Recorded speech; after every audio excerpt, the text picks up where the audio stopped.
Pancasila. 1. Ketuhanan Yang Maha Esa. 2. Kemanusiaan yang adil dan beradab. 3. Persatuan Indonesia. 4. Kerakyatan yang dipimpin oleh hikmat kebijaksanaan dalam permusyawaratan perwakilan. 5. Keadilan sosial bagi seluruh rakyat Indonesia.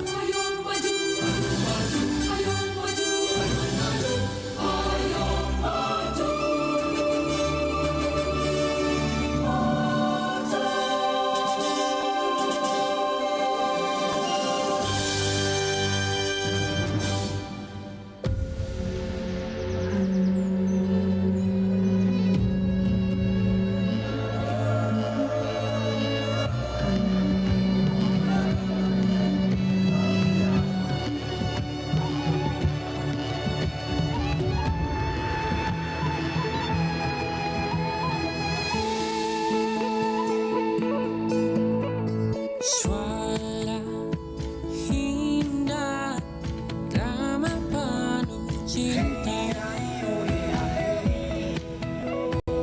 damai jiwa, tulus terasa nyata.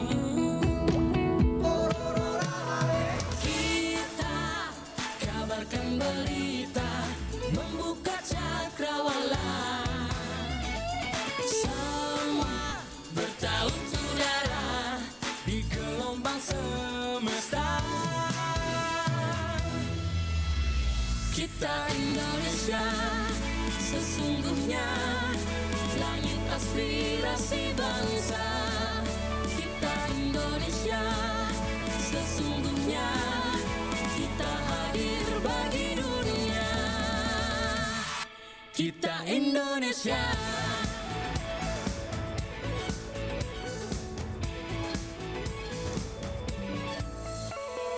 Gaya budaya alam katulistiwa. Kita kabarkan berita, membuka cakrawala. Semua bertaut udara di gelombang semesta. Kita Indonesia, sesungguhnya langit aspirasi bangsa. Kita Indonesia, sesungguhnya kita hadir bagi dunia. Kita Indonesia, sesungguhnya langit aspirasi bangsa. Kita Indonesia, sesungguhnya kita hadir bagi dunia. Kita Indonesia, sesungguhnya langit aspirasi bangsa. Kita Indonesia, sesungguhnya kita hadir bagi dunia. Kita Indonesia, sesungguhnya.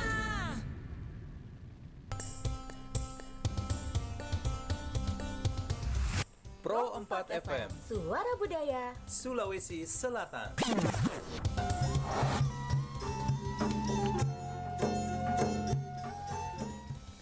Assalamualaikum warahmatullahi wabarakatuh. Sahabat budaya, jumpa lagi Bang Rian di ruang dengar Anda di pagi hari ini, tentunya di program acara Mozaik Budaya. Tentunya hari ini kita akan membahas sebuah teknik pemilihan tanah dalam pendirian rumah Bugis berdasarkan Lontara Abolang. Nah, tentunya kami telah menghadirkan narasumber yang akan membahas ini. Nanti bersama dengan Ibu Hunaini SSMSI selaku dosen Departemen Sastra Daerah FIB Unhas. Tapi sebelum itu kita lewatkan satu buah lagu dulu, nanti kita akan berkomunikasi, berinteraksi dengan narasumber kita di pagi hari ini. Ada lagu Kak Eronu dari Asari Sitaba.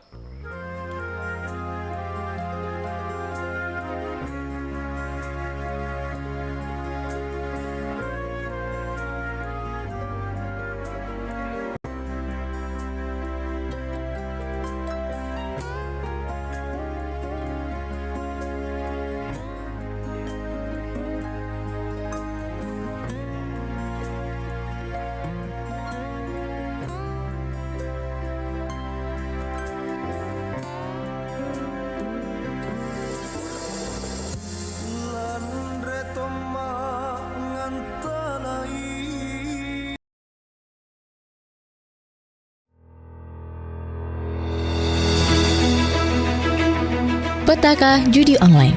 Perjudian online mulai marak di Indonesia sejak pandemi COVID-19. Melalui judi online, uang bisa didapatkan tanpa membutuhkan modal yang banyak. Masyarakat yang terkurung dengan pemberlakuan PSBB atau pembatasan sosial berskala besar akhirnya merasa jenuh dan bosan. Permainan yang menggunakan akses internet dan media elektronik sebagai perantara ini tidak hanya ramai dimainkan oleh masyarakat, tapi juga dari kalangan mahasiswa. Dikutip dari RRI Bandung, seorang mahasiswa psikologi Universitas Islam Bandung mengatakan bahwa beberapa temannya sempat mencoba bermain judi online.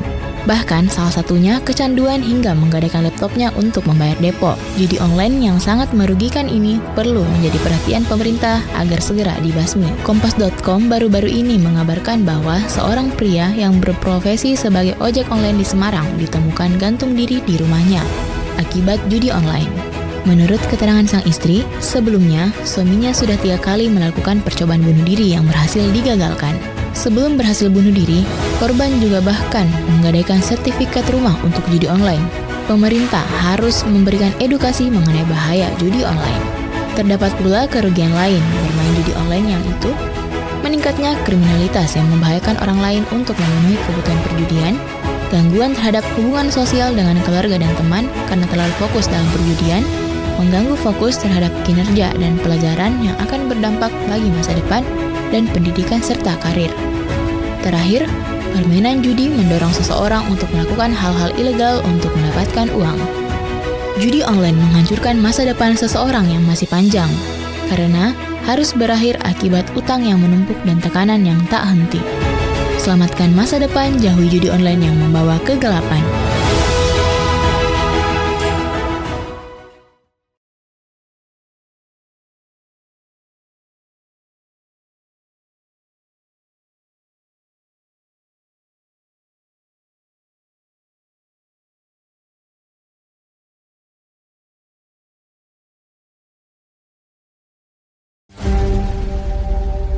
Bahaya pinjaman online.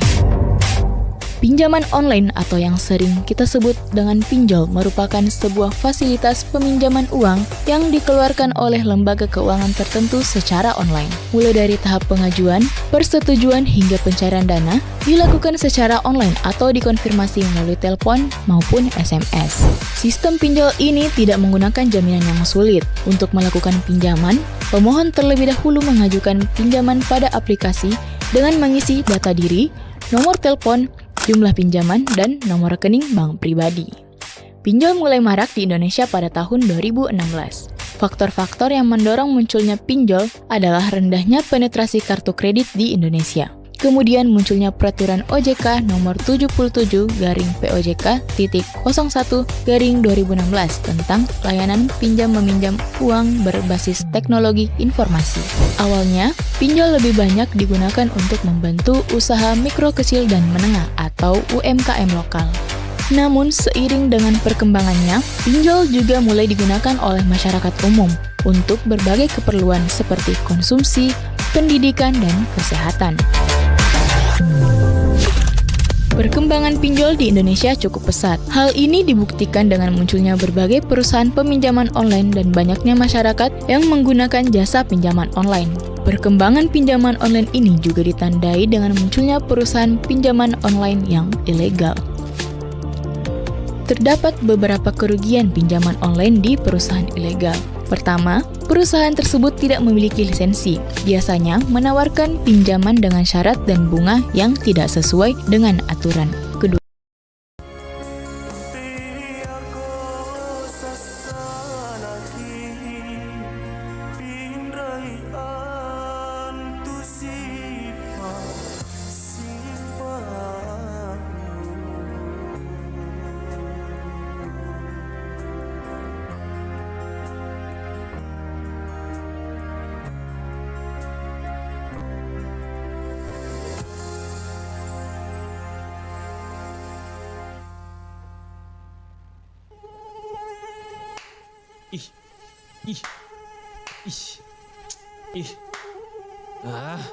Banyak banget ya nyamuknya di sini. Pantes. Gimana nggak banyak nyamuk coba? Baju kotor bukannya dicuci, malah digantung. Makanya, siapa suruh gantung pakaian kotor? Jadi sarang nyamuk kan akhirnya? Nusantara Pagi, Pro 4 RRI Makassar. Baik sahabat budaya, masih bersama kami di 92,5 FM Pro 4 dari Makassar, tentunya di program acara Mozaik Budaya. Sesuai janji Barian, kita akan menghadirkan narasumber kita di pagi hari ini yang akan membahas tentang teknik pemilihan tanah dalam pendirian rumah bugis berdasarkan Lontara Abolong. Tentunya kami telah menghadirkan narasumber yaitu seorang dosen Departemen Sastra Daerah FIB Unhas, yaitu Ibu Hunaini SSMSc. Langsung kita terhubung dengan narasumber kita. Halo, assalamualaikum Bu Hunaini. Halo, ya mungkin mic-nya bisa dibuka dulu Ibu Hunaini, mic-nya. Belum kedengaran di studio. Bisa dibuka mute mic-nya Bu Hunaini? Ya, sudah kedengaran suara saya?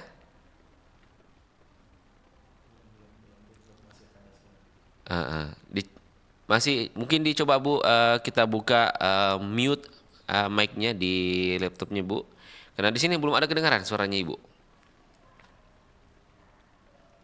Halo Ibu Hunaini. Ya halo. Ya. Baik sahabat budaya, kita sembari menunggu ada perbaikan, kita lewatkan dulu satu ILM tentang toleransi beragama. Kita itu beda, beda pendapat, beda pilihan, dan beda agama, suku dan budaya. Kita itu sama-sama ingin perdamaian, sama-sama ingin dihargai. Berdamailah walaupun kita berbeda. Lakukan yang terbaik untuk bangsa. Toleransi adalah saling menghargai, bukan saling menghakimi.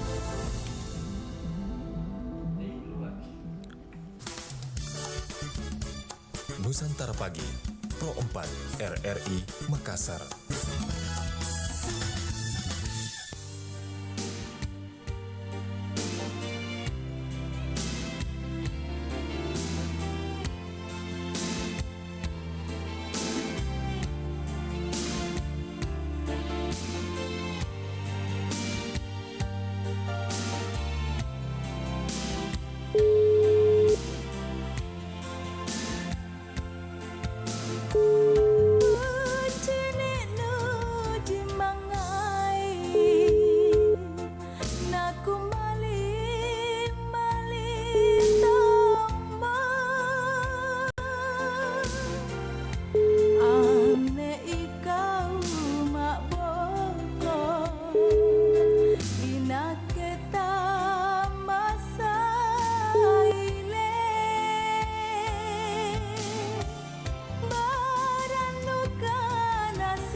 Di suatu hari yang damai, pertarungan Superman melawan Thanos tidak bisa terhindarkan.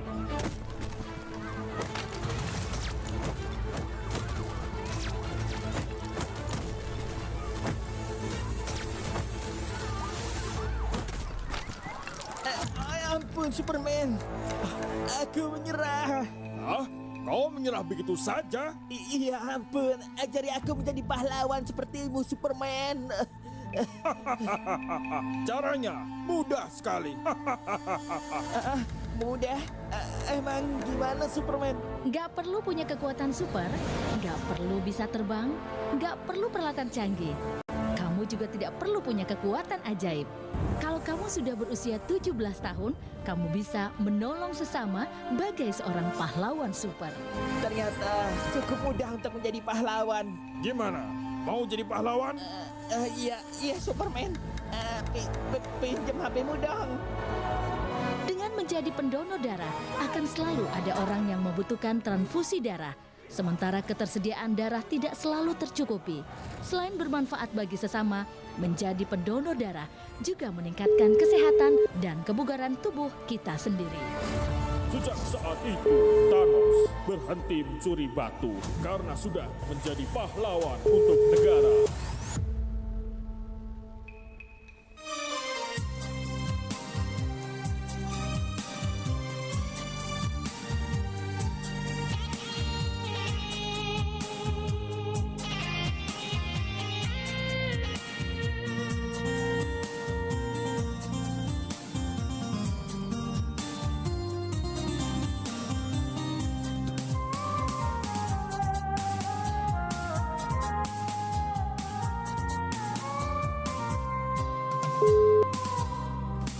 Pasangi kacamatamu,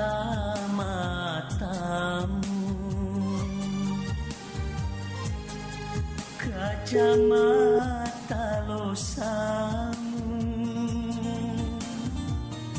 namu itai pandrana anak tobeo.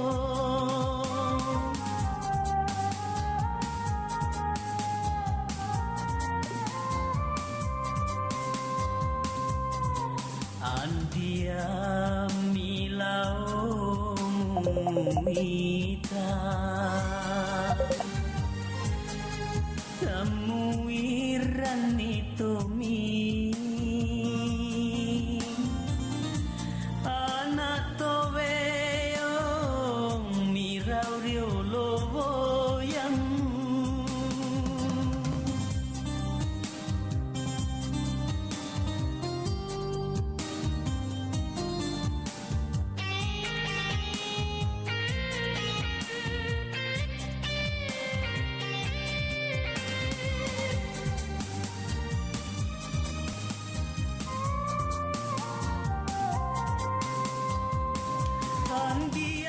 Baik sahabat Buda, masih bersama kami di acara obrolan aktivitas di pagi hari ini.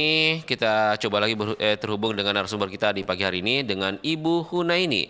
Halo, Assalamualaikum Ibu, selamat pagi. Ya, waalaikumsalam warahmatullahi wabarakatuh. Pagi juga. Akhirnya bisa terhubung kembali Bu Hunaini. Mungkin ada gangguan sedikit jaringan ya Bu? Ya. Iya, baik Bu, untuk mempersingkat waktu kita di pagi hari ini terkait dengan dialog kita, ini kayak menarik Bu, topik kita pagi hari ini terkait dengan teknik pemilihan tanah dalam pendirian rumah Bugis berdasarkan lontar abolang. Nah, menurut penjelasan Ibu sendiri itu memang ada teknik khusus ketika ingin mendirikan rumah adat Bugis sendiri itu Bu. Mungkin bisa dijelaskan kepada sahabat budaya kita, silakan Ibu. Kali ini kita punya tema bagaimana teknik pemilihan tanah dalam pendirian rumah Bugis yang berdasarkan lontara abolang. Jadi penjelasannya begini bahwa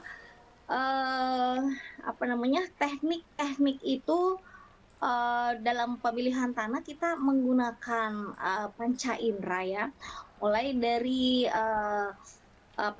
penglihatan, penciuman dan perasa lainnya ya. Jadi bagaimana misalnya kita melihat bagaimana warna-warna tanah yang akan kita pilih Iya. tempat mendirikan rumah, serta sifat-sifat yang dimilikinya, kemudian letak atau arah tempat tersebut. Itu perlu juga kita memperhatikan ya, ini berdasarkan Lontara Bolang. Kemudian warna juga itu turut punya andil dalam menentukan baik buruknya bagaimana tempat kita mendirikan rumah tersebut ya.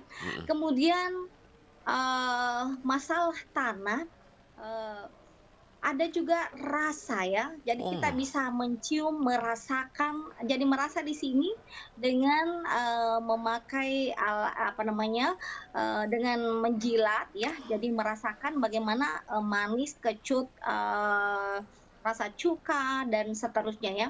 Kemudian baunya tentu kita dengan cara mencium ya. Bagaimana tanah itu baunya seperti apa? Iya. Seperti baunya harum, busuk, bau cuka dan seterusnya.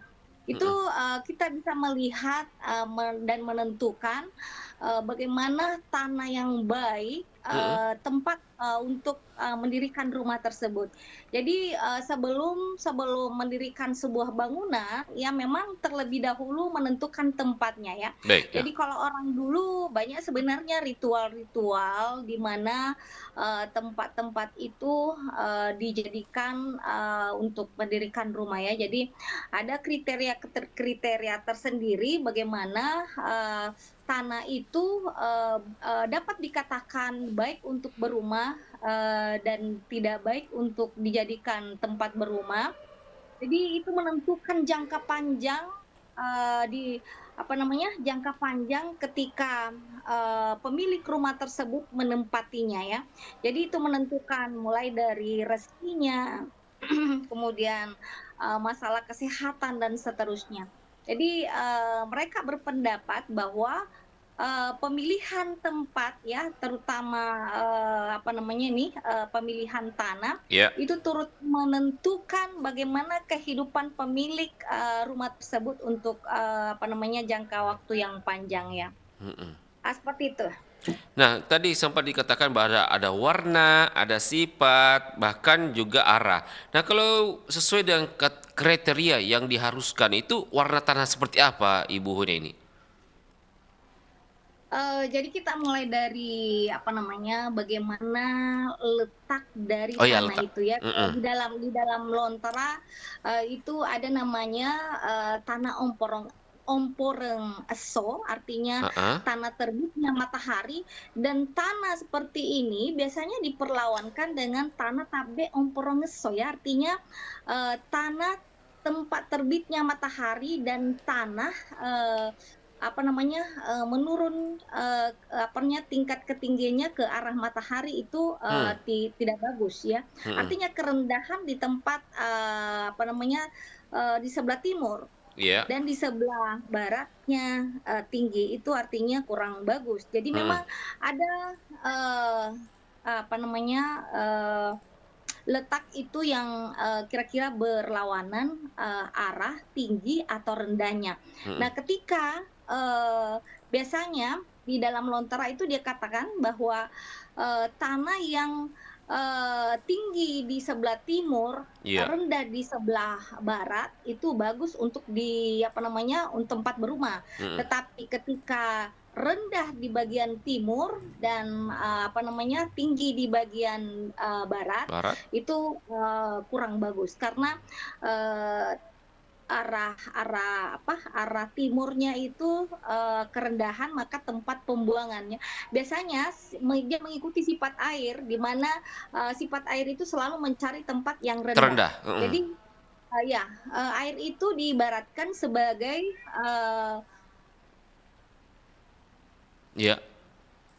pengeluaran rezeki ya, tempat pengeluaran rezeki. Jadi keluarnya di arah sebelah timur itu kurang bagus.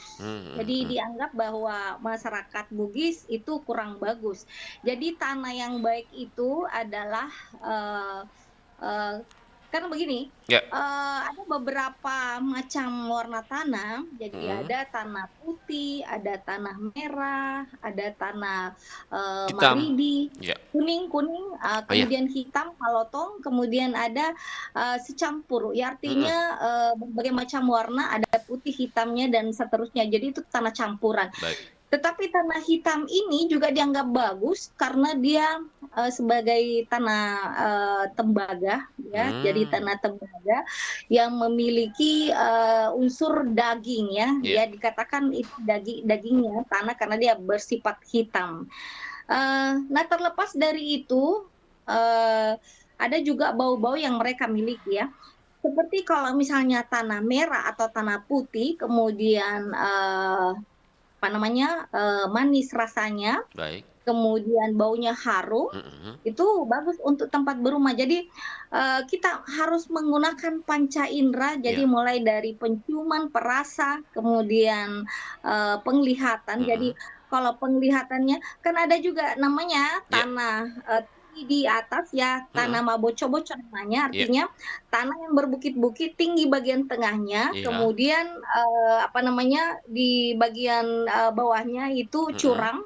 Itu sebenarnya juga bagus, ya, karena maksudnya tempat pembuangannya itu mengalir ke arah bawah. Baik. Jadi dianggap bagus karena memang ada beberapa jenis, mulai dari jenis tanah, warnanya, kemudian letaknya, tanah yang miring juga ada sebenarnya disebutkan di dalam Lontara, ya. Jadi kalau memang di dalam Lontara itu ada disebutkan bahwa misalnya letak tanah tinggi, kemudian warnanya merah, lalu rasanya manis, kemudian baunya harum. Memang disebutkan bahwa itu adalah tanah yang baik, ya.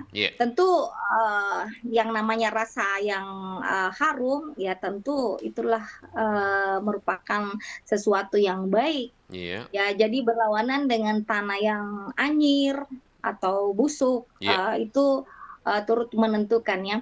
Karena memang jenis tanah ini turut menentukan juga pula unsur-unsur bahwa merah itu mewakili api, kemudian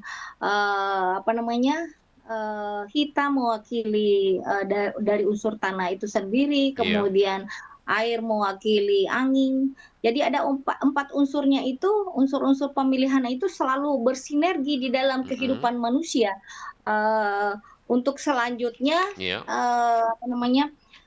dia ramu di dalam satu simbol-simbol dengan makna-makna tertentu di dalam kehidupannya.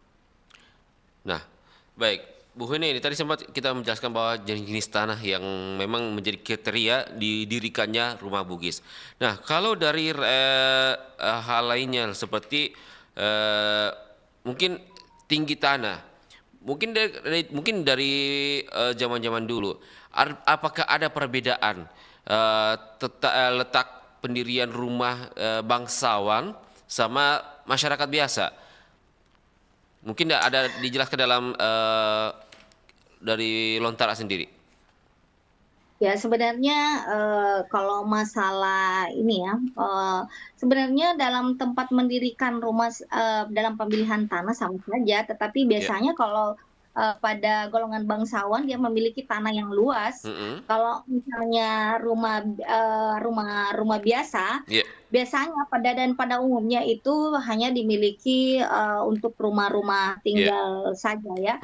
Kalau misalnya rumah apalagi bangsawan yang berkuasa, memang tata letak rumahnya memang di samping besar, juga luas tanahnya juga bagus. Tapi kali ini kita akan membahas mengenai rumah biasa saja. Oke, baik. Tadi sempat juga dijelaskan oleh Bu Heni tentang rasa. Nah, rasa dan penciuman. Nah, memang kalau dari sisi sesuai dengan arahan Lontara sendiri, itu memang ada kriteria tanah rasa apa sih yang cocok untuk dibangun di sini sendiri? Begitu juga baunya, bau apa yang layak untuk dibangun rumah Bugis itu sendiri, Bu Heni ini? Ya, jadi kalau itu ya, ada, apa namanya, memang empuk ya, kalau dipegang empuk apa namanya, kalau dipegang ya, dirasa, kemudian, ketika apa namanya, dijilat, itu ada rasa-rasa manis ya. Tapi mungkin ya, dalam hal, menjilatnya mungkin setiap orang mungkin ada perbedaan-perbedaan rasa, Iya. tetapi biasanya ini diwakilkan oleh, panderita bola atau sandro bola yang biasa, apa namanya, merasakan, dari tanah tersebut ya. Apakah kalau dia mengatakan manis, berarti sepakatlah dengan sandro bola, panderita bola maupun pemilik rumah bahwa itu adalah bagus ya. Jadi kalau dahulu kan memang, biasanya orang-orang dahulu itu kan biasanya banyak tanah ya. Iya. Jadi meskipun tanah sedikit-sedikit, jadi, mungkin saja, bahwa, apa namanya, ada, tanah-tanah tertentu mereka miliki, kemudian, mereka memanggil panderita bola. Jadi panderita bola itu orang yang, tahu tentang seluk-beluk tentang panderita bola, tentang apa namanya, tentang rumah, mulai dari si arsitekturnya, kemudian dia juga bisa berprofesi sandronya juga. Jadi semua, hal ihwal yang menyangkut tentang pembangunan rumah mereka sudah tahu, itu namanya, panderita bola ya. Lain halnya kalau sandro bola itu biasanya hanya mengetahui tentang, apa namanya, teknik-teknik, apa namanya, memberikan mantra-mantra rumah. Dari sandro mereka mereka bagaimana caranya si pemilik rumah ini pindah ke rumah yang baru. Biasanya itu apa namanya, diwakilkan oleh sandro bola. Akan tetapi kalau pandre bola ini mulai dari arsitekturnya, mulai dari pokoknya tahu semua tentang seluk-beluk tentang rumah yang baik, rumah yang tidak baik. Jadi ada beberapa, materi saya yang sudah lalu, pembahasan saya yang sudah lalu menyangkut, apa namanya, ukuran-ukurannya. Barangkali kali ini kita akan melihat mengenai bagaimana, tanah-tanah yang baik, untuk dijadikan tempat berumah itu ya. Jadi memang ada kalau menurut apa namanya, pandita bola atau sandro bola, dia mengatakan bahwa ini kecut, itu artinya, sudah tanda larangan bahwa ini kurang bagus. Biasanya orang-orang dahulu sangat percaya bahwa, tempat-tempat tersebut karena memang akan ditempati untuk, berumah dalam jangka waktu yang panjang, itu turut menentukan, mulai dari rezekinya, kesehatan ya. Jadi misalnya orang yang, memang, dianggap bahwa, tempat mereka berumah itu kurang stabil, biasanya, suka kena penyakit-penyakit selalu, maksudnya, penyakit apa saja ya. Jadi bukan saja penyakit kiriman, tetapi, yang berkaitan dengan, kesehatan ya. Jadi lebih banyak, tidak sehatnya dibandingkan dengan, sehatnya. Itu menurut kepercayaan mereka ya. Jadi bahwa itu yang, mereka, katakan bahwa, tempat rumahnya itu yang, kurang baik ya. Jadi sebenarnya di samping dengan tanah itu ada tadi, apa namanya, saya katakan juga letak atau arah ya. Jadi kalau arah, atau kalau letak, jadi letaknya, misalnya di ketinggian atau kerendahan itu juga, turut menentukan. Tetapi ada juga, pada masyarakat Bugis itu, dikatakan bahwa tanah yang kurang baik untuk ditempati itu adalah kuburan bayi. Tanah Masopa Petahu ya. Tanah Masopa Petahu itu artinya, bisa dikatakan ya tanda, maksudnya, tempat, arah depan dari posisi tanah itu mengarah ke jalanan. Nah itu, banyak saya lihat ya, mulai dari perumahan-perumahan yang mungkin punya kepercayaan seperti itu, banyak yang kurang menempati dan akhirnya lapuk sendiri ya. Karena misalnya, pas tanahnya itu di depan jalanan, sebenarnya di dalam Lontara itu ada sebenarnya penawar-penawarnya ya. Jadi penawarnya, jadi ada misalnya sama dengan posisi yang rumah Bugis itu dianggap kurang bagus, kalau misalnya dia ditempatkan di depan, bisa dinetralisir, misalnya ditempatkan di bagian dapur. Akan tetapi kalau tanah ya, ada juga kalau misalnya pas di jalanan, menghadap ke jalanan, jadi pintunya jangan dihadapkan pada jalanan tersebut, tetapi bisa dibuatkan pagar tanaman di depan rumah, kemudian pintunya nanti di samping, jangan langsung mengarah ke jalanan. Jadi itu namanya tanah masuk Pak Petahu atau tanah tusuk sate ya. Oh ya, tusuk sate, betul ya. Berarti ini hampir ada kemiripan sama dengan kepercayaan budaya lain ya, seperti mungkin kita kaitkan dengan arah feng shui, arah hoki gitu ya, hampir sama gitu ya Bu Huneni. Mungkin ketika tanah ini layak untuk dibangun nanti mendatangkan keberuntungan. Ya. Jadi kalau misalnya berbicara tentang adanya kesamaan ya, kesamaan memang ada kalau di itu kepercayaan lain juga ada namanya mempercayai namanya naga. Iya. Dan juga itu sebenarnya ada naganya ya. Tetapi ketika membuat rumah juga itu orang Bugis banyak melihat tentang arah penghadapan naga mulai dari setiap harinya, bulannya, dan ini. Tetapi ada juga jadi masyarakat Bugis juga mempercayai bagaimana naga yang ada di bumi dan naga yang ada di langit. Biasanya naga yang ada di langit tidak terlalu berbahaya dalam kehidupan manusia. Akan tetapi naga yang ada di bumi itu yang berbahaya pada manusia karena berlangsung dalam kehidupannya ya. Jadi secara langsung berseberangan dengan kehidupan sehari-harinya. Jadi kalau misalnya jadi ada beberapa informan ya dalam penelitian saya berkaitan dengan arsitektur. Itu dia mengatakan bahwa kalau mau melihat naga itu lihatlah kepalanya ayam yang mengeram ya, di mana naga itu berdiam setiap harinya, itulah ada arah penghadapan ayam yang mengeram juga.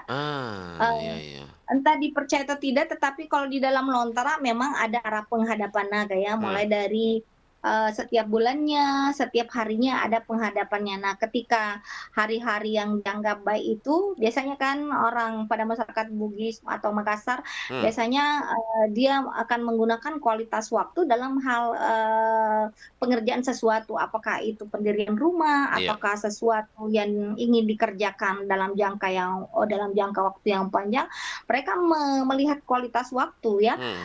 Sama dengan pendirian rumah ini, sama halnya misalnya dalam hal pemilihan tanah, ada waktu-waktu tertentu ketika mereka melihat ini hari di mana kita bagus pergi melihat tanah kita ya, yang tempat untuk. Jadi tidak serta-merta mereka langsung ya, dan bahkan zaman dahulu mereka sebelum melihat itu ada beberapa ritual-ritual ya. Jadi ritual-ritual ini ya, pada kebanyakan ada mengatakan bahwa itu adalah kepercayaan lama, kemudian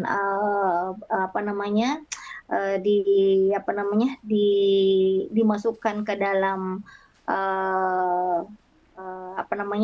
kepercayaan pada agama Islam. Jadi ada sebenarnya kelekuan-kelekuan, kemudian disitulah ada berdoa. Jadi doanya juga doa yang sesuai dengan agama Islam ya. Tentunya. Akan tetapi sama halnya sebenarnya ini ya, kalau kita berbicara tentang bagaimana pengantin upacara perkawinan masyarakat Bugis di Ya. mana ada mapaci. Mapaci itu kan adat, bukan agama ya. Jadi Ah. mereka sinergi di dalamnya. Jadi kalau orang Bugis katakan itu adalah hanyalah Ya. senung-senungeng. Artinya senung-senungeng itu adalah harapan-harapan ya sebenarnya. Kalau saya pribadi seperti itu, Ya. mapaci orang katakan ini namanya nanti tidak sesuai dengan misalnya Islam. Ya. Kalau hal tersebut itu kan yang namanya dalam satu sisi agama, dalam satu sisi adalah budaya, kemudian disatu padukan dalam satu perilaku. Ya. Saya kira itu kalau orang Bugis mengatakan dia senung-senung itu adalah harapan-harapan saja ya. Ada sesuatu harapan-harapan itu kalau memang yang sifatnya bermanfaat, Ya. mengapa tidak? Kalau menurut saya, kenapa tidak? Kalau itu adalah sesuatu yang baik. Ilmu-ilmu yang berkaitan dengan ilmu yang bermanfaat ya, kalau memang bermanfaat itu apa salahnya? Ya, baik. Bu Huneni, ya tadi kan sempat menyinggung bahwa ternyata dalam pemilihan lokasi pembangunan rumah Bugis ini ternyata ada waktu-waktunya. Nah, di waktu-waktu apa saja itu? Mungkin dalam 1 tahun itu di waktu-waktu apa yang tepat untuk bisa menentukan lokasi ini, jenis tanah ini dapat dibangun? Jadi sebenarnya di luar ini ya, tetapi kalau berkaitan dengan masalah waktu ya, Iya. ada namanya waktu-waktu misalnya Malwise, Lokbang. Jadi ada hari-hari tertentu yang dianggap bahwa itu Malwise itu artinya berisi. Kemudian ada Lokbang itu artinya kosong. Iya. Kemudian ada waktu-waktu tertentu ujuk artinya berupa kematian. Iya. Ada waktu-waktu yang memang yang kurang bagus ya. Iya. Jadi di dalam kualitas waktu memang ada dijelaskan di dalam lontara mulai dari hari, kemudian bulan. Iya. Akan tetapi sekarang ada budaya yang budaya tersebut semakin hari juga semakin bergeser ya. Karena tidak lagi secara ketat mengikuti apa yang ada di dalam lontara, tetapi mereka mengatakan seperti ada bulan-bulan tertentu yang mereka anggap baik menurut prinsip-prinsip di dalam keluarga maupun di dalam lingkungan masyarakatnya. Baik. Tapi kalau dari kacamata Bu Huneni sendiri, perbandingan, mungkin ada tidak pergeseran secara signifikan cara pembangunan rumah Bugis yang saat ini sendiri, Bu Huneni? Mungkin berdasarkan dari buku lontara, apakah memang masyarakat masih mempertahankankah kepercayaan untuk mendirikan rumah sesuai dengan kriteria yang Bu Huneni maksud? Apakah memang ada pergeseran? Dari hasil penelitian dari hasil pengamatan selama ini bahwa memang di pedesaan-pedesaan atau di perkampungan-perkampungan terutama yang terpencil itu masih banyak yang berpedoman pada tulada atau dalam lontara.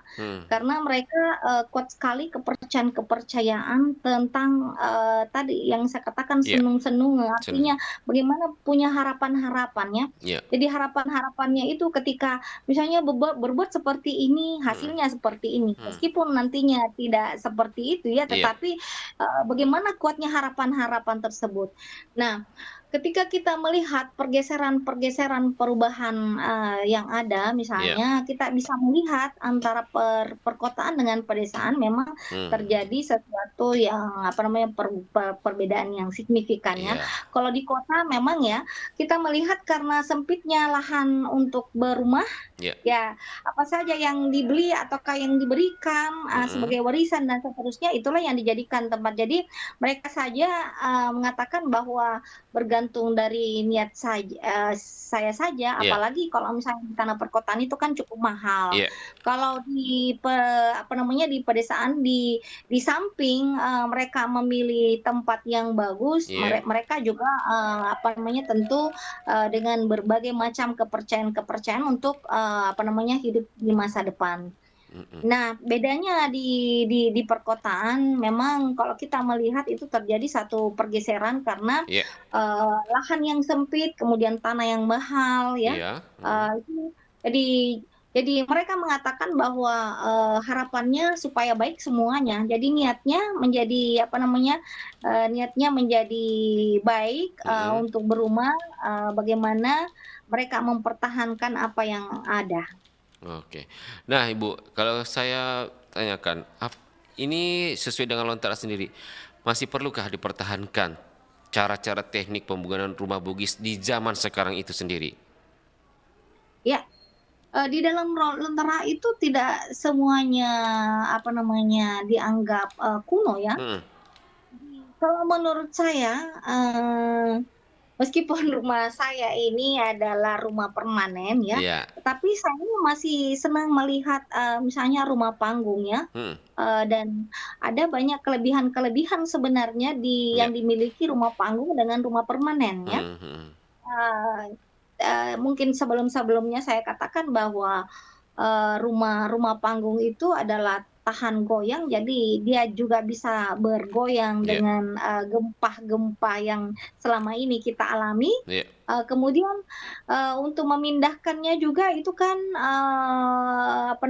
lebih simpel ya, karena bongkar pasang. Dan kualitasnya tidak sama, artinya tidak kalah dengan rumah batu ya. Karena sekarang banyak kayu-kayu yang memang bagus seperti kayu sepuh ya, banyak yang didatangkan dari Kalimantan kemudian dimasukkan ke Sulawesi. Itu ratusan juta ongkosnya untuk mengirimnya ya. Kemudian ini berkaitan juga dengan lantai papan dengan semen, itu memang terjadi perbedaan. Kalau semen atau tegel itu kan biasanya kalau kita injak di pagi hari itu kan dingin ya. Kalau papan hangat. Jadi dalam suasana panas, suasana dingin ya tidak terlalu dingin, tidak terlalu panas. Tetapi kalau rumah batu biasanya pada saat dingin, kalau pada saat panas ya panas. Jadi sebenarnya, nah ini juga sebenarnya bisa berkaitan dengan budaya dan kesehatan ya di situ. Oke lah, Bisa tadi kita hubungkan. kalau tadi sebut Budaya dengan kesehatan. baik. Tadi Bu Heni sebutkan bahwa oke lah dari sisi manfaat ternyata masih relevan di zaman sekarang. Berarti untuk nilai-nilai kayak ada sandronya, ada kepercayaan bahwa ini ada keuntungan, ada yang tidak baiknya, itu dipinggirkan untuk zaman sekarang ya. Lebih Ya mengutamakan tentu kalau kita berbicara tentang kebudayaan, kepercayaan. segala sesuatunya itu akan berubah sesuai dengan zaman. Jadi tidak ada yang langgeng ya, berganti generasi, berganti juga kebudayaan yang ada. Sekalipun kita akan mempertahankan dari kepunahan, lain generasi maka lain pandangan, lain sikap, lain perilaku pada zamannya. Jadi tidak ada sesuatu pun yang langgeng, tidak ada sesuatu pun yang sifatnya statis, tapi semuanya akan dinamis. Jadi semuanya akan mengalami satu perubahan, sekalipun perubahan itu ada yang lambat, ada yang cepat. Jadi dia akan tentunya akan dia berubah, tetapi ada yang lambat, ada yang cepat. Jadi bergantung pada pelaku dari budaya itu, apakah nanti budaya ini secepatnya akan punah atau bagaimana. Nah, sebenarnya ini juga yang perlu kita tanamkan pada generasi, bagaimana mencintai budaya-budaya yang penuh sebenarnya manfaat ya. Jadi sebenarnya sama halnya kalau kita mengatakan dahulu saya ini sekolahnya jalan kaki, bukan berarti bahwa anak sekarang juga diajak untuk jalan kaki ya tapi sebenarnya di situ jalan kaki juga bisa sehat, tetapi nilai-nilai yang ditanamkan di situ misalnya mulai dari kesabaran ya. Kesabarannya itu, bagaimana ketekunannya orang dahulu. Jadi bukan berarti sekarang kau harus juga ini jalan kaki seperti saya dulu, tidak ya. Ada nilai-nilai di situ. Jadi sebenarnya pemahaman-pemahaman inilah yang perlu ditanamkan pada generasi. Bagaimana nanti selanjutnya kita apa yang ada di dalam zaman dulu itu bisa ada manfaatnya saat sekarang ya. Baik. Jadi sama dengan saya katakan tadi bahwa rumah bukan ya, lantai kayu dengan lantai keramik atau ini dingin itu bisa saja ada keterkaitannya dengan ini budaya dan kesehatan. Oh ya, baik. Oke, Bu Hin, ini di penghujung acara kita ini mungkin ingin disimpulkan atau mungkin ada yang ingin disampaikan sehubungan dengan topik kita terkait dengan teknik pemilihan tanah dalam pendirian rumah Bugis berdasarkan Lontara Abolang. Silakan Bu Huni. Jadi saya ingin katakan bahwa tidak ada sesuatu pun budaya yang langgeng, pasti akan mengalami satu perubahan pada masanya. Jadi perubahan itu tentu secara material itu akan cepat perubahan itu ada, tidak sama yang berkaitan dengan nilai-nilai. Nilai-nilai itu akan berubah tetapi lambat perubahannya. Jadi sama halnya misalnya ini ya, pemilihan teknik-teknik pemilihan tanah dalam mendirikan rumah itu dianggap banyak mengatakan bahwa itu tidak ada artinya. Kalau saya memiliki tanah yang luas dengan pekerjaan ini mungkin jadi pemikirannya bisa saja berbeda, tetapi apa yang ada di dalam Lontera itu juga sudah dialami orang-orang tua kita dahulu. Sebenarnya bukan hanya suatu kepercayaan, tetapi kita bisa lihat bagaimana relevansinya dengan masa sekarang. Ada manfaat-manfaat dari bagaimana memilih tanah itu ya, jadi bukan hanya bahwa itu adalah kepercayaan-kepercayaan yang sifatnya religius, tetapi di dalamnya ada beberapa sistem pengetahuan yang memang belum kita paham sebenarnya mengapa orang-orang tua kita dahulu sangat selektif dalam pemilihan tanah tersebut. Baik. Terima kasih Bu Hunaini SSMSI selaku dosen Departemen Sastra Daerah FIB Hunas sudah memberikan waktunya kepada kita semua menjelaskan terkait dengan teknik pemilihan tanah dalam pendirian rumah Bugis berdasarkan Lontera Abolang. Dan semoga ini bermanfaat Bu Hunaini kepada kita semua, tentunya menjaga budaya dan warisan kita. Ya, sehat selalu Bu. Assalamualaikum warahmatullahi wabarakatuh. Sama-sama. Waalaikumsalam warahmatullahi wabarakatuh. Baik sahabat, demikian perbincangan kita di pagi hari ini di program acara Mozaik Budaya yang menghadirkan narasumber kita Ibu Hunaini SSMSI selaku dosen Departemen Sastra Daerah FIB Hunas. Kita akan bertemu lagi di waktu nanti ada rekan kami Haryanti di program acara UMKM pukul 11. Bang Rian pamit, terima kasih atas kebersamaannya bersama Bang Rian sejak pagi tadi menjelang pukul 11 ini. Semoga kita akan bertemu lagi di lain waktu. Assalamualaikum warahmatullahi wabarakatuh. Suara Budaya Sulawesi Selatan.